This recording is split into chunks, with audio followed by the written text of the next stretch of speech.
உங்களை சந்திப்பதிலே நாங்கள் மகிழ்ச்சி அடைகிறோம். அனைவருக்கும் வணக்கம். இந்த நாளிலே ஆண்டின் பொதுக்காலம் 26ஆம் ஞாயிற்றுக்கிழமையுடைய திருவழிபாட்டு வாசகங்களை இணைத்து திருமுழுக்கு என்ற தெய்வீக அருட்சாதனத்தை பெற்றுக்கொண்ட நாம் ஒவ்வொருவருமே இறை பணியை செய்ய அழைக்கப்பட்டிருக்கோம் என்பதனுடைய மைய கருத்தை அடிப்படையில் சிந்திக்க உங்களுடைய அன்போடு அழைக்கிறோம். அருட்தேவத்தை அன்போடு நிகழ்வுக்கு அழைக்கிறோம். இன்றைய முதல் வாசகமானது எண்ணிக்கை நூலில் இருந்து எடுக்கப்பட்டிருக்கிறது. 11ஆம் அதிகாரம் இறைவார்த்தை 25 to 29 வரை உள்ள இறைவார்த்தைகள். இந்த எண்ணிக்கை புத்தகம் 11ஆவது அதிகாரத்தினுடைய முதல் பகுதியில கடவுளுக்கும் மோசேக்கும் ஏற்படுகிற மிக அருமையான ஒரு உரையாடல் இருக்கும். இஸ்ராயல் மக்கள் மோசேவுக்கு எதிராக எதிர்த்து நிற்கிறார்கள். பாலைவனத்தில் எங்களுக்கு நாங்கள் உண்ணுகின்ற உணவு எங்களுக்கு ஒரு விதமான சலிப்பை ஏற்படுத்தி விட்டதாக மோசேவுக்கு எதிராக முன்னிறுக்கிறார்கள். ஆகையினால் தன்னை அழைத்த யாவே கடவுளிடத்தில் மோசே முறையிடுகிறார். இந்த மக்களை நான் பெற்றெடுத்தேன்னா, நான் இவர்களுக்கு பாலூட்டி வளர்த்திருக்கக்கூடிய தாயாக தந்தையாக இருக்கிறேன்னா என்னை ஏன் அழைத்தீர் என்று மோசேவுக்கு எதிராக பேசுகிறார். ஆகையினால் தன்னுடைய பணியை மோசே மிக சிறந்த முறையில் இலகுவாக செய்வதற்கு ஒரு ஆலோசனையை கொடுக்கிற பகுதி தான் இன்றைக்கு முதல் வாசகமாக நமக்கு தரப்பட்டிருக்கிறது. மோசே 70 பேரை தேர்ந்தெடுக்க வேண்டும். அவர்களுக்கு ஆண்டவர் தூய ஆவியை அவர்களுக்கு கொடுத்து அவர்கள் மோசேவுக்கு உதவி செய்யும்படியான ஒரு அழைப்பை தரும்படியாக கடவுளை மோசேக்கு உதவி செய்கிற ஒரு பகுதியை இன்றைக்கு நாம் சிந்திக்க இருக்கிறோம். பிள்ளையார் தந்தை சொன்னது போல அதனுடைய முதல் வாசகத்தின் அந்த பின்புலமானது மிக ஒரு அழகிய பின்புலம். ஒரு சிறிய குழந்தை அம்மாவிடம் சென்று தம்பி அடிப்பதாகவோ அல்லது அக்கா அடிப்பதாகவோ சென்று முறையிடுகின்ற பொழுது அவனது அந்த அம்மா வந்து அவர்களுக்கு என்னென்ன செய்ய வேண்டும் அனைத்தையும் செய்கின்ற ஒரு பின்புலம் தான் இன்றைய முதல் வாசகத்தின் பின்புலம். மோசே மிக அழகாக முறையிடுகின்றார். நான் இறந்து போகின்றேன், நான் இந்த மக்களோடு இனி பயணிக்க போவதில்லை என்று புலம்புகின்ற வகையிலே மிக அழகாக கடவுள் சொல்லுகின்றார். உன்னிடத்தில் இருக்கக்கூடிய ஆவியை நான் 70 மூப்பர்களுக்கு நான் தருகிறேன். அந்த மூப்பர்கள் என்ற வார்த்தை மிக ஒரு அழகிய வார்த்தை. 70 மூப்பர்களுக்கு நான் பகிர்ந்தளிக்கிறேன். ஆகவே உனது சுமையை நான் குறைக்கிறேன். ஆகவே அந்த மக்களாகவே அவர்கள் புரிந்து கொள்ளட்டும், அவர்கள் தங்களை தாங்களே ஆள கற்றுக்கொள்ளட்டும் என்பதன் அடிப்படையில் தான் முதல் வாசகம் அமைந்திருக்கின்றது. ஆனால் திடீரென்று 70 மூப்பர்களுக்கு தூய அந்த இறைவனுடைய ஆவி இறங்குகின்ற சமயத்திலே யோசுவா ஒரு முறையீடு செய்கின்றார்.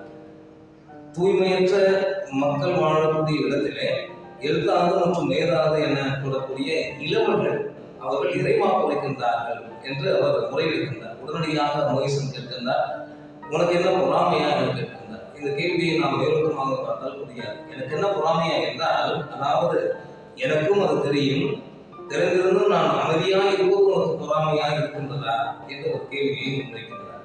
அன்புக்குரியவர்களே, பல வேளைகளிலே நாம் ஒரு சிலருக்கு அந்த இறைவாக்கு உரைக்கும் அல்லது இறை பணியை செய்யக்கூடிய அந்த அனுபவம் அனைவருக்கும் கொடுக்கப்பட்டிருக்கின்றது. ஒரு சிலருக்கு மேலான வகையிலே கொடுக்கப்பட்டிருக்கின்றது. மேலான வகையிலே கொடுக்கப்பட்டிருக்கின்ற பொழுது அது ஏதோ தகுதியின் அடிப்படையில் வந்தது என்பதன் அடிப்படையில் பலருடைய சிந்தனை இருக்கின்றது. எனவே யோசுவா ஏன் அந்த கேள்வியை கேட்க வேண்டும் என்றால், மூப்பர்களுக்கு ஆவியானவர் வழங்கப்பட வேண்டும். ஆனால் அந்த இறைவாக்கு இருக்கக்கூடிய அந்த இருவரும் இளவலர்களாக இருக்கின்றார்கள். அதுவும் தூய்மையற்ற இடத்தில் மக்கள் வாழ்கின்ற இடத்தில் அவர்கள் இருக்கின்றார்கள். ஆகவே ஒரு கடவுளின் ஆவியானவர் செயல்படுவதற்கு இடம் மிக அவசியம், தகுதி மிக அவசியம், அதற்குரிய வயது மிக அவசியம் என்று அவர் முதன்மைப்படுத்துகின்றார். ஆனால் மோசேயுடைய கடவுள் அழகாக இருக்கின்றார். அந்த இறை வாக்குரைக்கும் பணி இறைப்பணியின் இடத்தை சார்ந்ததோ அல்லது ஒரு குறிப்பிட்ட நபரை சார்ந்ததோ அல்லது திறனை சார்ந்ததோ அல்ல, மாறாக கடவுளால் ஒரு மக்களுக்கு கொடுக்கப்பட்ட ஒரு கொடை. பல வேளைகளில் இந்த கொடை என்ற வார்த்தையை நாம் ஆங்கிலத்தில் மொழிபெயர்த்தால் நலம் என்று நினைக்கிறோம். ஆங்கிலத்தில் இந்த ஆவியான கொடைகள் என்று சொல்லும்போது gifts of Holy Spirit. Gift வழங்க நம்ம யார் திருமண நிகழ்வுகளுக்கோ அல்லது பிறந்தநாள் நிகழ்வுகளுக்கோ சொல்லுகின்ற பொழுது நாம் ஒரு பரிசை அந்த கிஃப்டை வந்து நிச்சயமாக நான் ஒரு 1000 ரூபாய்க்கு ஒரு கிஃப்டை வாங்கி கொடுக்குறேன்னா 1000 ரூபா ஆச்சு, 1000 ரூபா கொடுங்க அப்படின்னு சொல்லி கண்டிப்பாக கேட்க முடியும். என்றால் அது இலவசமாக கொடுக்கப்படக்கூடியது. ஆகவே இந்த கடவுளின் கொடையாக இந்த இறைவாக்கு உரைக்கும் பணியானது அனைவருக்கும் இலவசமாக மக்களுக்கு கொடுக்கப்பட்டது. பிறகு ஏன் 70 நபர்கள் என்ற ஒரு கேள்வி எழலாம். இந்த 70 நபர்கள் மோசேயினால் அங்கீகரிக்கப்பட்டவர்களே உடைய ஏழைகளுக்கு அந்த இறைவாக்கு உரைக்கும் பணி கிடையாது என்ற அர்த்தத்தில் நாம் ஒருபோதும் அதை புரிந்து கொள்ளக்கூடாது என்பது தான் புரிதலாக இருக்கு. அதே போல 7 என்பதும் 70 என்பதும் விவிலியத்தின் அடிப்படையில் ஒரு முழுமையை குறிப்பிடுகிறது. அனைவரும் ஆவியானவரால் இயக்கப்படுகிறார்கள் என்பதன் அடையாளமாகவும் இருக்கிறது. இந்த முதல் வாசகத்தினுடைய இந்த வரலாற்று பின்புலத்தையும் அழகாக நமக்கு அருள்தேவை விலகி சொல்லியிருக்கிறார்கள். உண்மையிலேயே நம்முடைய அன்றாட வாழ்க்கையில் இந்த யதார்த்தத்தை நம்ம கண்கூடாக பார்க்க முடிகிறது. என்னுடைய சொன்னால் இன்றைக்கு அபிஷேகம் செய்யப்பட்ட குருக்கள் துறவரத்தாரை கடந்து இன்றைக்கு திருமுழுக்கு என்ற தெய்வீக அருட்சாதனத்தின் வழியாக பொதுநிலை இளைஞர்களுக்கு அதிகமாக இறைவாக்கு உரைக்கின்ற இந்த பணிகளிலே தங்களை முழுமையாக ஈடுபடுத்திக் கொண்டிருக்கிறார்கள். இன்றைக்கு இருக்கக்கூடிய முழு நேர பணியாளர்களை பார்க்க முடிகிறது.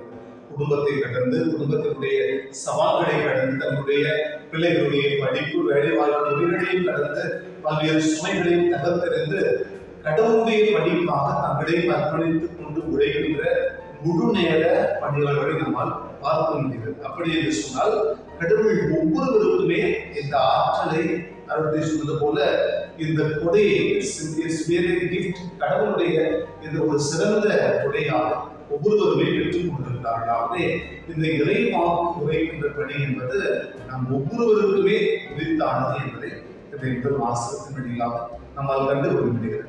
இரண்டாவது வாசகத்துக்கு கடந்து செல்வோம். இந்த இரண்டாவது வாசகம் யாக்கோபு நம்முடைய திருமுகத்திலே 5வது அதிகாரம் இறை வார்த்தை 1-6 வரை கொடுக்கப்பட்டிருக்கிறது. இங்கு செல்வர்களுடைய அந்த வாழ்வினுடைய முறைகளை நம்மால் பார்க்க முடிகிறது. செல்வங்கள் எந்த அளவுக்கு செல்வங்களை சேர்க்க வேண்டும், இன்னும் அதிகமாக செல்வத்திலே துளைத்து வளர வேண்டும் என்றெல்லாம் சொல்லி இருந்தார். ஆகவே அவர்களுடைய அந்த வாழ்வினுடைய வெளிப்படைகளை தோலுறுக்கிற நிகழ்வாக யாக்கோபு அழகாக சொல்லிக் கொடுக்கிறார். இந்த இரண்டாம் வாசகத்தின் பின்புலம் ஒரு அழகிய பின்புலம். ஏனென்றால் அது யாக்கோபு எழுதிய திருமுகத்தின் ஒட்டுமொத்த பின்புலம் இந்த ஒரு 5 தலைப்புகளை உள்ளடக்கியதாக இருக்கின்றது. ஒழுக்கமான சாமிய வாழ்வு, இரண்டாவதாக செல்வர்கள் மற்றும் அந்த குடும்ப வாழ்விலிருந்து பாராபட்சம், மூன்றாவதாக தீய எண்ணங்களை கொண்ட நபர்களை எச்சரிக்கின்ற ஒரு திருமுகமாகவும் இருக்கின்றது. நான்காவதாக எப்பொழுதுமே நாம் ஏழைகளை ஒதுக்கவும் பணக்காரர்களை நாம் மகிமைப்படுத்தவும் இருக்கக்கூடிய அந்த மனப்பான்மையை நாம் தூக்கி எறிய வேண்டும் என்பதன் அடிப்படையில் தான் இந்த யாக்கோபு எழுதிய திருமுகம் நமக்கு 2ஆம் வாசகமாக கொடுக்கப்பட்டிருக்கின்றது. இன்றைய வாசகத்தின் அடிப்படையில் செல்வர்களை கண்டிப்பதாக இந்த வாசகம் இருக்கின்றது. பல வேளைகளிலே கடவுள் ஏழைகளை அதிகமாக அன்பு செய்தார் என்று பழைய ஏற்பாட்டிலே வாசிக்கின்றோம். ஆண்டவர் இயேசுவும் ஏழைகளை மிக அதிகமாக அன்பு செய்தார். அந்த 8 பேர் பெற்ற நிலைகளில் ஏழைகளை தான் முதலில் வைக்கின்றார். இதற்கு கடவுள் அளவுக்கு அதிகமாக ஏழைகளை அன்பு செய்ய வேண்டும். என்ன காரணமாக இருக்கும் என்றால் ஒரே ஒரு காரணம் தான். இந்த ஏழைகள் நிச்சயமாக தற்சார்பு அல்லது தன்னையே சார்ந்த அவர்கள் ஒருபொழுதும் இருக்க போவது கிடையாது. தங்களது உணவு, உடை, இருப்பிடம், நம்பிக்கை என அனைத்திலும் அவர்கள் பிறரை சார்ந்துதான் வாழ்கிறார்கள். அவர்களைத்தான் நாம் ஏழை என வரையறுத்து வைத்திருக்கிறோம். அதன் அடிப்படையில் இந்த செல்வர்கள் தற்சார்பு எண்ணத்தோடு எப்பொழுதுமே வாழப்படுகிறது. ஏனென்றால் என்னிடம் எல்லாம் இருக்கின்றது, ஆகவே எனக்கு யாரும் தேவையில்லை, பிராக்கெட்ல கடவுள் கூட எனக்கு தேவையில்லை என்ற மனப்பான்மையில் இருக்கக்கூடியவர்களை தான் யாக்கோபு மிக அழகாக கண்டிக்கின்றார், கண்டித்து திருத்துகின்றார். இந்த தற்சார்பு மனப்பான்மையில் இருக்கக்கூடிய உங்களுக்கு அடிப்படை பாவம் பேராசை. என்னுடையதும் என்னுடையது, உன்னுடையதும் என்னுடையது என்பதுதான் அந்த பேராசையின் உச்சகட்டம். மிக அழகாக யாக்கோபு சொல்கின்றார், இவற்றையெல்லாம் புறந்தள்ளிவிட்டு பொதுவாக கடவுளின் கொடை நம் அனைவருக்கும் கொடுக்கப்பட்டிருக்கின்றது, அதை பயன்படுத்துங்கள் என்ற அடிப்படையில் தான் இந்த 2ஆம் வாசகத்தை புரிந்து கொள்ள நாம் நினைக்கிறோம். தந்தையர்கள் பகிர்ந்து கொண்டதைப் போல எல்லாருக்குள்ளும் ஆவியானவர் செயல்படுகிறார். எனவே எல்லாரும் இறைவாக்கு உரைக்க அழைக்கப்பட்டிருக்கிறோம், இறைப்பணி செய்ய அழைக்கப்பட்டிருக்கிறோம் என்கிற பின்புலத்துல இந்த வாசகத்தை நான் எப்படி புரிந்து கொள்கிறேன் என்றால், முதல் வாசகத்துல பார்த்ததை போல கூடாரத்துக்கு வெளியே இருக்கக்கூடிய பாலைவனத்தில் இருக்கக்கூடிய அந்த 2 பேர் எப்படி கடவுளுடைய வார்த்தையை எடுத்துரைக்கலாம் என்று யோசுவா மோசேயின் இடத்துல கேட்ட அந்த ஒரு நிலை இன்னைக்கு நம்முடைய திருச்சபையில குறிப்பாக நம்முடைய பங்குகளில் கூட நாம பார்க்கிறோம். யாரெல்லாம் புறந்தள்ளப்பட்டவர்களாக நினைக்கிறார்களோ, ஒரு சாரார் எப்பொழுதும் பங்கினுடைய வேலைகளிலே தங்களை உட்படுத்திக் கொள்வார்கள், ஒரு சிலர் தூரம் நின்று வேடிக்கை பார்ப்பார்கள்.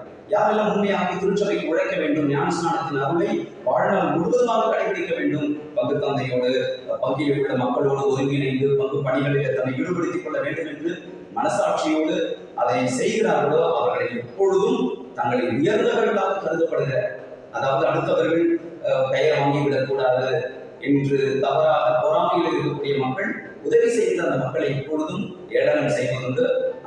இவன் பங்கு சாமியாருக்கு ஒத்துவதாண்டா, இவன் தாண்டா சாமியாருக்கு ரைட் ஹேண்டு என்பதை போல முதல் வாசகத்தில் நம்ம ஒப்பிட்டு பார்க்க கடமைப்பட்டு இருக்கிறோம்.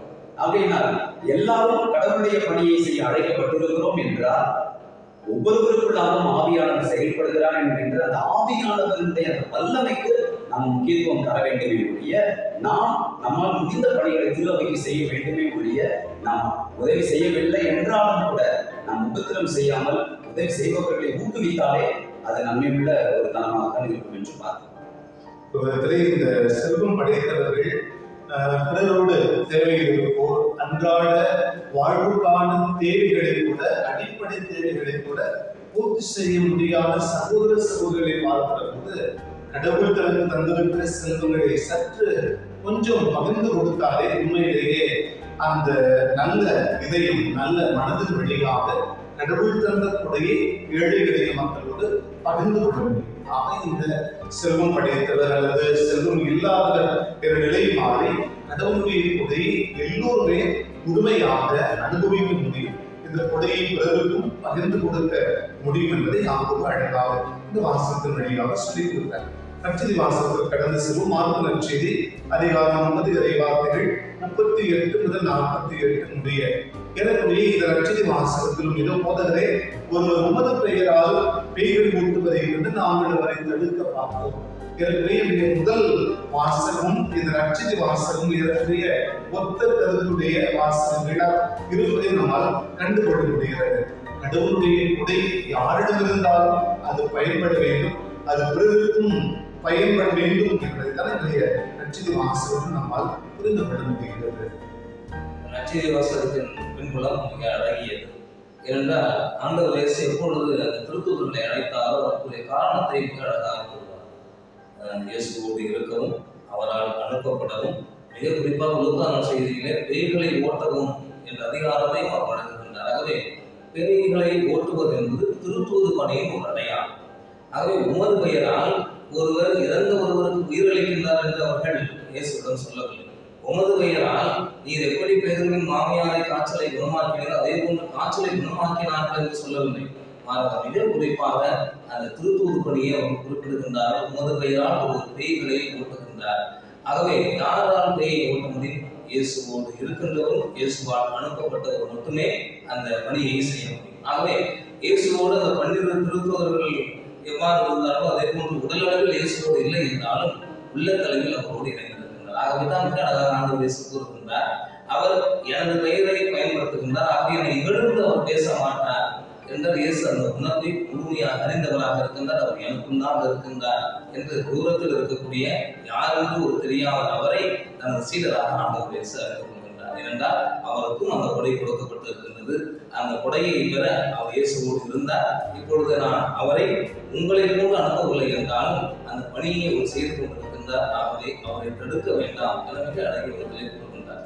மேலுமாக தொடர்ச்சியாக நாம் பார்க்கின்றோம், உங்களது சீடர்களுடைய அந்த குறுகிய மனப்பான்மை ஆண்டவர் சிறகாக கண்டிக்கின்றார். அந்த பாவம் ஒன்றே கூறுகின்றார். ஆகவே தான் இந்த சம்பந்தமே இல்லாதது போன்று நீங்கள் கை அல்லது கால் அல்லது கண் பாவம் செய்து நீங்கள் நரகத்தில் செல்வதை விட அவற்றை பிடுங்கி எரிந்து விடுங்கள் அல்லது வெட்டி எரிந்து விடுங்கள் என கூறுகின்றார். பேய்களை ஓட்டுகின்றார் என்று அவர்கள் புகார் செய்கின்றார்கள். திடீரென்று ஆண்டவர் இயேசு இந்த பாவத்தினால் ஏற்படுகின்ற தண்டனைக்கு சென்றார். என்ன காரணம் என்றால் ஆண்டவர் இயேசு நேரடியாகவே தனது சீடர்களை, தனது திருத்தூதர்களை சாடுகின்றார். அவருடைய குறுகிய மனப்பான்மையை பாவமாக நினைத்து சாடுகின்றார். முக்கியமாக இந்த கை, கால், கண் இவை மூன்றும் பாலியல் பிறழ்வுகளுக்கு நம்மை அழைத்து செல்கின்ற ஒரு அங்கம். அவராகத்தான் யூத ரபிகள் போதித்தார். இயேசுவும் அதை உருவாக்கி கொண்டு அதைத்தான் அவர் இந்த 3 உறுப்புகளின் வழியாக கூறுகின்றார். ஆகவே உங்களது கைகளும், உங்களது கண்களும், உங்களது கால்களும் உங்களை ஏமாற்றாதவாறு பார்த்துக் கொள்ளுங்கள். மிகப்படுத்துதல் என்ற ஐப்பர்கோல் என்ற அந்த ஒரு உருவகப்படுத்துதலின் மூலமாக ஆண்டவர் இயேசு கூறுகின்றார். அப்படியே நான் ஆபாச படத்தை பார்த்துவிட்டு நாங்கள் எனது கண்ணை நான் பிடிங்கி எறிய வேண்டும், அதை நான் தவறு செய்துவிட்டு எனது கையை நான் அறுத்துக் கொள்ள வேண்டும் என்ற அர்த்தத்தில் ஆண்டவர் இயேசு ஒருவரும் கூற கிடையாது. மாறாக இவற்றிலிருந்து நீ விடுவிக்கப்படுகின்ற பொழுது நிச்சயமாக கடவுளின் கொடையை நீ அறிந்து கொள்வாய். அறிந்து கொண்டாயிருந்தால் நீ என்னோடு அந்த உடல் அளவில் இல்லை என்றாலும் உள்ளத்தளவில் என்னோடு ஒன்றித்திருக்கின்றாய், நீயும் என் திருத்தூதனே, நீயும் அந்த பணியை செய்ய அழைக்கப்பட்டிருக்கின்றாய் என்பதுதான் இயேசுவின் கூடுதலாக இந்த நற்செய்தி வாசகத்தில் இருக்கிறது. மேலும் இந்த நற்செய்தி வாசகத்தை ஒரு 2 கோணங்களில் கூட நாம் சிந்தித்து பார்க்கலாம். ஒன்று, நன்மைகள் எந்த மனிதனிடத்தில் இருந்து வந்தாலும் நாம் ஏற்றுக்கொள்ள வேண்டும். இரண்டாவதாக, தீமைகள் யாரிடமிருந்து எங்கிருந்து வந்தாலும் நிச்சயமாக அதை நாம் புறம்பல்ல வேண்டும். நற்செய்தி வாசகத்தின் முதல் பகுதியில் அதை பார்க்கிறோம். ஆண்டவர் சொல்லுகிறார், எதிர்க்க வேண்டாம். என் பெயரால் பேய்களை ஊட்டுகிறார் என்றால் அவர் நம் சார்பாக இருக்கிறார். இன்றைக்கு கத்தோலிக்க திருவகையில அனானிமஸ் கிறிஸ்டியன்ஸ் என்கிற ஒரு கான்செப்ட் உண்டு. அதுல பார்க்கிற பொழுது கிறிஸ்தவர் அல்லாதவர்கள் அவர்கள் விவிலியத்தை பற்றியோ திருவாவை போதனைகளை பற்றியோ புனிதர்களை பற்றியோ எதுவும் தெரிந்திருக்க வேண்டிய அவசியம் இல்லை. மறைமுகமாகவே கடவுள் வெளிப்படுத்தி இருக்கிற நீதி, அன்பு, சகோதர உணர்வு, பகிர்வு மனப்பான்மை, மன்னித்தல், விட்டுக் கொடுத்தல் இவைகளை வாழ்ந்தாலே இவர்கள் அனானிமஸ் கிறிஸ்டியன்ஸ். அவர்களிடமிருந்து வருகிற நன்மைகளை நாம் கட்டாயம் ஏற்றுக்கொள்ள வேண்டும். இரண்டாவதாக, தீமைகள் எங்கிருந்து வந்தாலும் அதை நாம் நிச்சயமாக எதிர்த்து நிற்க வேண்டும். இதை நாம் எப்படி பார்க்கலாம் என்று சொன்னால், நம்முடைய வாழ்க்கை சூழ்நிலையில பங்கிட நம்ம இருக்கின்ற நாம் வசிக்கின்ற பகுதிகளில நமக்கு உதவி செய்வதற்கான ஆண்டவர் நிறைய மனிதர்களை அனுப்புவார்.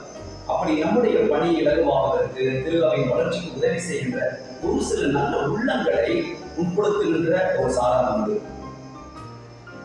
திருவாவிக்காக உழைக்கின்ற அந்த மனிதர்கள் சந்திக்கின்ற துன்பங்களை பார்த்து நிச்சயமாக அவர்களுக்கு துன்பங்களை கொடுக்கிற மனிதர்களுக்கு எதிராக நாம் நிச்சயம் போராட வேண்டும்.